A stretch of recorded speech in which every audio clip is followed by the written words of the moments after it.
Hello दोस्तों, मेरा नाम है आरती और आप देख रहे हैं अपने प्राइवेट चैनल मैथ आरती मैम। आज की वीडियो में हम सीखने वाले हैं प्रॉफिट एंड लॉस का कॉन्सेप्ट।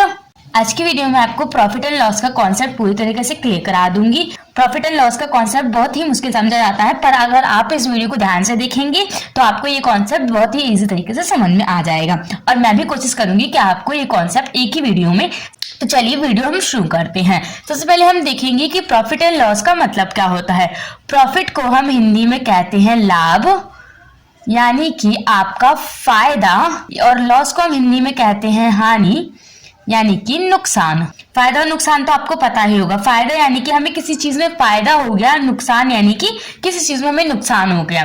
तो ये फायदा और नुकसान किसकी बात कर रहे हैं? जब हम कोई भी चीज परचेज करते हैं, यानी कि हम कोई भी चीज परचेज करते हैं। जब हम कोई भी चीज परचेज यानी कि खरीदते हैं और परचेज को हम हिंदी में क्रय भी कहते हैं। जब हम कोई भी चीज परचेज करते हैं और फिर उसको सेल कर देते हैं, यानी कि बेच देते हैं या फिर उसको विक्रय कर देते हैं। तो जब हम कोई चीज परचेज करेंगे और फिर उसको बेच देंगे तो हमें उसमें देखना पड़ता है कि हमें फायदा हुआ या नुकसान हो गया है। जैसे कि मान लीजिए एग्जाम्पल के लिए, आपने एक सिंपली पेन खरीदा है। पेन खरीदा था 10 रुपए का। अब आपको उस पेन की जरूरत नहीं है तो आपने अपने फ्रेंड को वो पेन बेच दिया है 15 रुपए में। तो अब आपको ये पता करना है कि मैंने अगर अपने फ्रेंड को 15 रुपए में वो पेन खरीदा है तो मुझे फायदा हुआ है या नुकसान हुआ है। तो आपको वो कैसे पता चलेगा? आप क्या करेंगे, जितने में बेचा होगा उसको माइनस कर देंगे किससे, जितने में खरीदा होगा। तो आपको पता चल जाएगा कि फायदा हुआ है या नुकसान हुआ है। यानी कि अगर आपको प्रॉफिट या लॉस देखना है तो आपको दो वैल्यू चाहिए होंगी। एक तो वो खरीदने वाली जिसमें मैंने खुद खरीदा था, और एक वो चाहिए होगा जिसमें मैंने खुद बेचा है उसको। यानी कि पहली आपकी हो जाएगी खरीदने वाला मूल्य। खरीदने वाला मूल्य तो सामान्य भाषा में हो गई, क्वेश्चन की भाषा में इसे हम कह देते हैं क्रय मूल्य, और इंग्लिश में हो जाएगा परचेज प्राइस। ठीक है, तो वो चाहिए होगा। और सेकंड आपको चाहिए होगा बेचने वाला मूल्य, यानी जिसपे आपने बेचा है, यानी कि विक्रय मूल्य। और ये इसको इंग्लिश में हम कहते हैं सेल्स प्राइस। ये पता करने के लिए आपको फायदा हुआ है या नुकसान, केवल दो ही प्राइस चाहिए होगा आपको, एक खरीदने वाला, दूसरा बेचने वाला। जैसे कि अब तक के वीडियो में आपको पता चल गया है कि परचेज प्राइस क्या होता है, सेल प्राइस क्या होता है। परचेज प्राइस वो प्राइस होता है जिसमें हमने कोई भी चीज खरीदी है, और सेलिंग प्राइस हमारा वो प्राइस होता है जिसमें हमने वो चीज बेच दी है।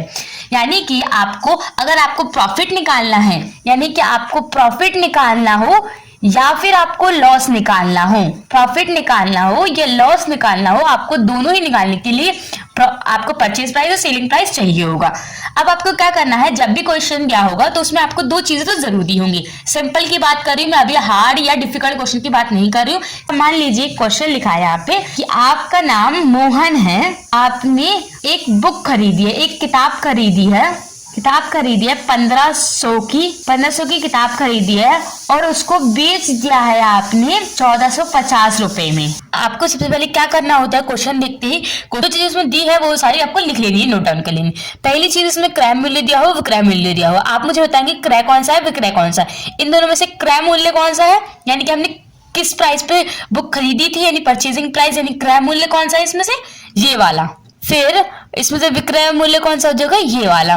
शॉर्ट फॉर्म के लिए मैं इस पे लिख देती हूँ पीपी, और इस पे हो जाएगा एसपी, यानी कि परचेजिंग प्राइस और सेलिंग प्राइस। ठीक है, लॉस हुआ है इस ट्रांजैक्शन में, यानी इस क्रिया में आपको प्रॉफिट हुआ है, लॉस हुआ है, यह देखने के लिए आपको क्या करना पड़ेगा, दोनों प्राइसेस लिख लेंगे। सबसे पहले आपको क्या करना होता है, जिसमें आपने बेचा है वो प्राइस लिख लिया, विक्रय मूल्य, फिर उसमें से आपको घटा देना होता है क्रय मूल्य को, यानी कि आपको जितने पैसे मिले हैं पहले वो लिखेंगे, यानी कि जिसमें बेचने के बाद जितना आपको प्राइस प्राप्त हुआ है, इतना मूल्य आपको मिला है। यानी कि विक्रय मूल्य आपको जब तक याद नहीं होता आप यहाँ पे बेचना लिख सकते हैं ब्रैकेट में ताकि आपको याद रहे, और यहाँ नीचे लिख सकते हैं खरीदना ताकि आपको याद रहे कि कौन सा प्राइस लिख रही है। आपको ये गलती नहीं करनी है कि आप पहले खरीदने वाला लिख दें, आपको वो पहले प्राइस लिखना पड़ता है जो प्राइस आपको मिला है। यानी कि पहले विक्रय मूल्य लिखेंगे फिर क्रय मूल्य, यानी कि पहले कितना आएगा 1450 रुपए, अब फिर माइनस करेंगे 1500। आपको ये नहीं देखना है कि कौन सा ज्यादा है कौन सा कम है, आपको पहले क्या देखना है कि कितने हमें मिले हैं और फिर कितने हमें देने हैं। यानी कि 1450 में 1500 माइनस करेंगे तो कितना आएगा आपका 50 आएगा, वो भी माइनस का 50 आएगा।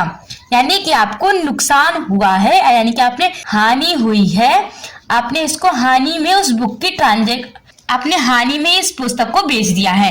यानी कि आपने जो 1500 में खरीदी थी वो चीज, वो कुछ भी हो सकती है, वो आपने 1450 में बेच दिए, इसलिए आपको 50 रुपए का नुकसान हुआ है।